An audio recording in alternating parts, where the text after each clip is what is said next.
السلام علیکم پیارے بچوں. تو پیارے بچوں کیسے ہیں آپ سب؟ حضرت آدم کی کہانی کا دوسرا حصہ. ابلیس کے ارادے.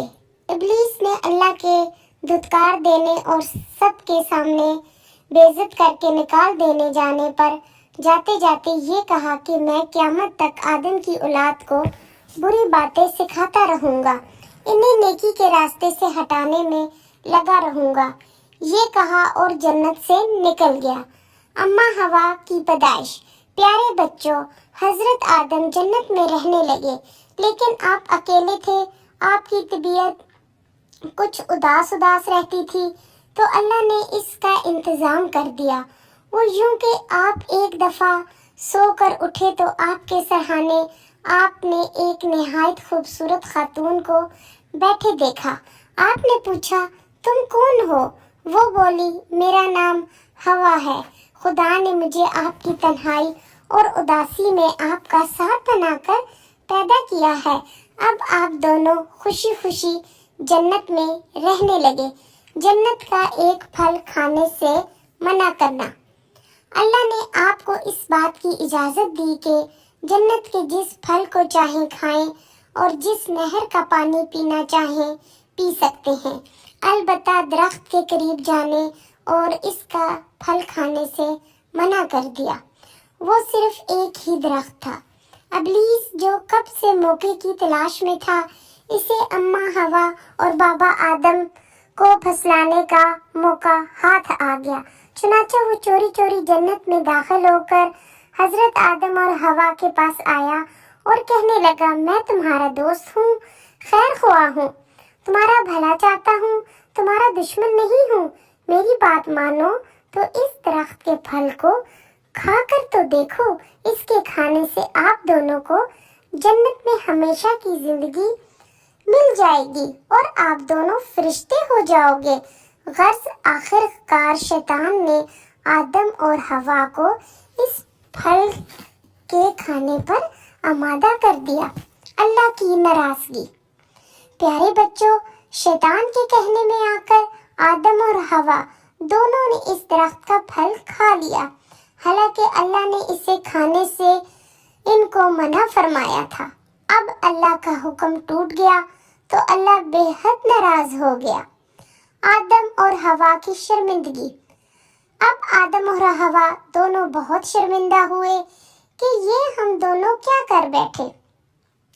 فوراً توبہ کی, اللہ سے معافی مانگی, تو اللہ نے بھی ان کی سچی توبہ پر انہیں معاف کر دیا, لیکن ساتھ ہی یہ فیصلہ بھی سنا دیا, اب تم دونوں زمین پر جا کر رہو گے, جو تمہارا اصلی ٹھکانہ ہے.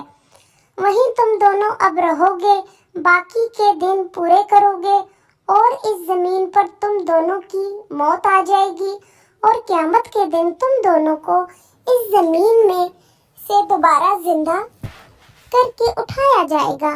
زمین کی آبادی. اب آدم اور ہوا زمین پر رہنے لگے.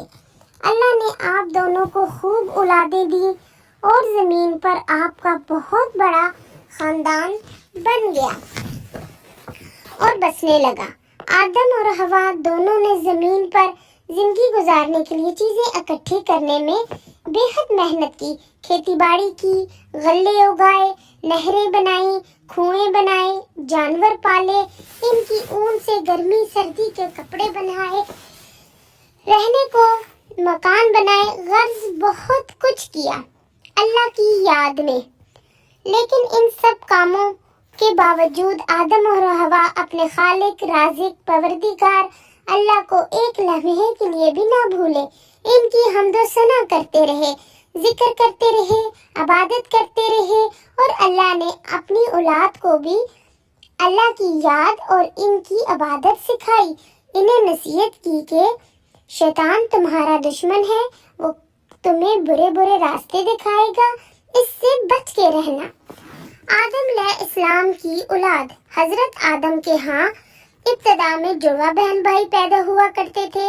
آپ نے انسانی نسل بڑھانے, زمین کو آباد کرنے اور اولاد بڑھانے کا یہ نظام کیا, اور یہ بھی اللہ کے حکم سے کیا کہ ایک جوڑے پیدا ہونے والے بہن بھائی کی شادی دوسرے جڑواں بہن بھائیوں سے کر دی جائے گی، آبیل اور قابیل۔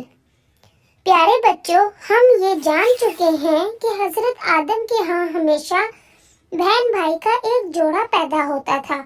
آپ کا ایک بیٹا حابیل تھا اور ایک قابیل۔ اب دستور کے مطابق ان دونوں کی شادی ایک دوسرے کی بہنوں سے ہونی تھی تاکہ اپنے ساتھ پیدا ہونے والی جڑواں بہنوں سے شادی ہو۔ قابیل کی بہن بے حد خوبصورت تھی۔ حضرت آدم نے طے کیا کہ اس کی شادی حابیل سے ہوگی۔ قابیل یہ سن کر بگڑ گیا اور باپ کی بات ماننے سے انکار کر دیا اور چاہا کہ اپنی جڑواں بہن سے شادی وہ خود کرے گا، حالانکہ اس بات کا حکم اللہ نے ناجائز قرار دیا تھا۔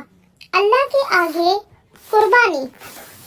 حضرت آدم نے قابیل کو سمجھانے کے لیے کہ وہ غلط ہے یا صحیح، یہ کہا کہ تم دونوں بھائی اللہ کے سامنے اپنی اپنی قربانی پیش کرو۔ اللہ نے جس کی قربانی قبول کر لی، اس لڑکی کی شادی اسی سے ہو جائے گی۔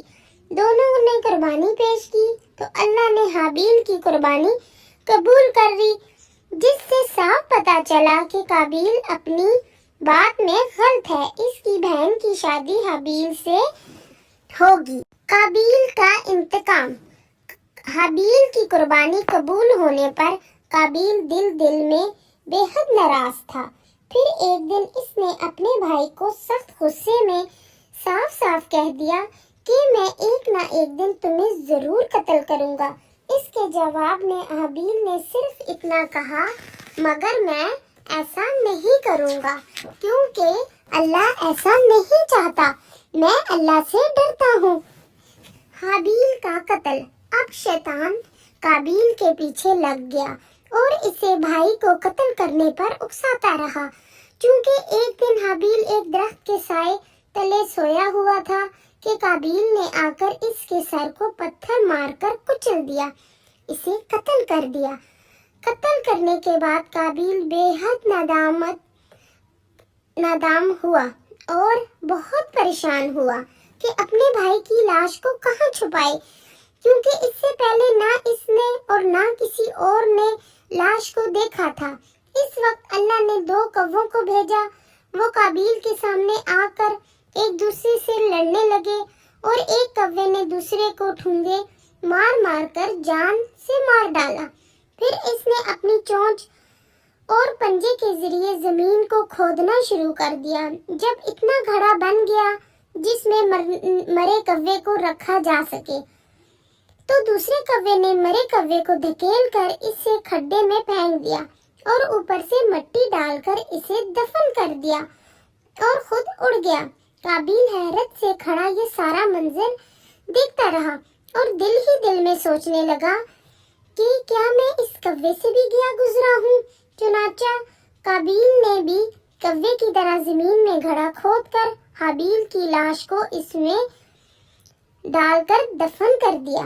پیارے بچوں، روح زمین پر آدم اور حوا کے اترنے کے بعد ہونے والا یہ پہلا جرم تھا جو شیطان کی وجہ سے ہوا۔ شیطان نے ہی اس کے دل میں ڈالا۔ اس نے اپنی بات کو پورا کر دکھایا کہ وہ آدم کی اولاد کو گمراہی کے راستے پر ڈالے گا۔ آدم اور حوا کو جب اس جرم کا علم ہوا تو وہ بے حد دکھی اور غمزدہ ہوئے، لیکن صبر کیا اور اللہ کے فیصلے پر راضی ہو گئے۔ حضرت آدم اپنی اولاد کو توحید کی تعلیم دیتے رہے، انہیں نیک باتیں اور اچھا اخلاق سکھاتے رہے اور شیطان سے ڈراتے رہے، یہاں تک کہ آپ کا انتقال ہو گیا۔ پیارے بچوں، آپ بھی گناہ سے بچیں۔ یہ تھی حضرت آدم علیہ السلام کی دنیا میں آنے کی مکمل کہانی۔ میرے چینل کو سبسکرائب کر دیں۔ اللہ حافظ۔